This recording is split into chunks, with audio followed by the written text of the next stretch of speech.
حضرت ابراہیم علیہ السلام کی زندگی مسلسل آزمائشوں سے بھری تھی۔ وطن چھوڑا، آگ میں ڈالے گئے، بیٹے کو قربان کرنے کا حکم ملا، اور جب وہ ہر امتحان میں کامیاب ہوئے تو اللہ تعالیٰ نے انہیں خوشخبری دی۔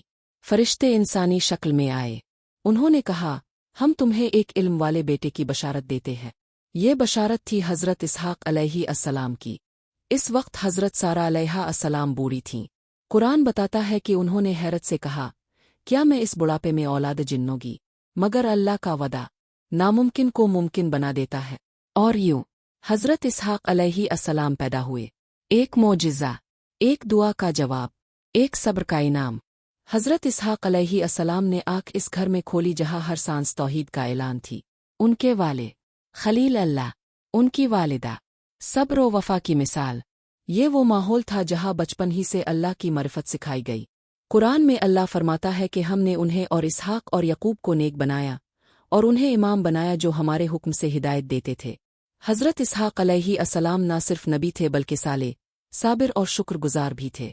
ان کی زندگی میں کوئی بڑی جنگ کا ذکر نہیں ملتا، کوئی ظاہری معجزہ مشہور نہیں، لیکن ان کی اصل عظمت خاموش قیادت میں تھی، نسلوں کی تربیت میں تھی، ہدایت کے تسلسل میں تھی۔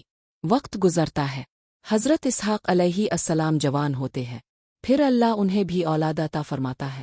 قرآن کہتا ہے، ہم نے اسے اسحاق دیا اور اسحاق کے بعد یعقوب۔ یہ دوہری بشارت تھی، ایک بیٹا اور ایک پوتا۔ حضرت یعقوب علیہ السلام جو بعد میں اسرائیل کہلائے، اور انہی کی نسل سے بنی اسرائیل وجود میں آئے۔ سوچئے، ایک خیمے میں پیدا ہونے والا بچہ آگے چل کر پوری تاریخ کا رخ بدلنے والی نسل کا ذریعہ بن گیا۔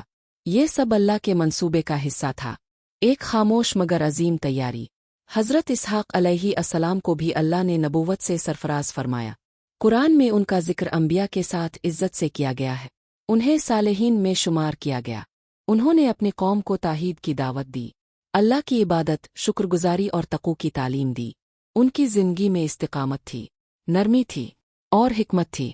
وہ اپنے والد حضرت ابراہیم علیہ السلام کے مشن کو آگے بڑھا رہے تھے۔ یہ مشن تھا صرف ایک اللہ کی عبادت۔ ان کے ذریعے نبوت کا سلسلہ جاری رہا۔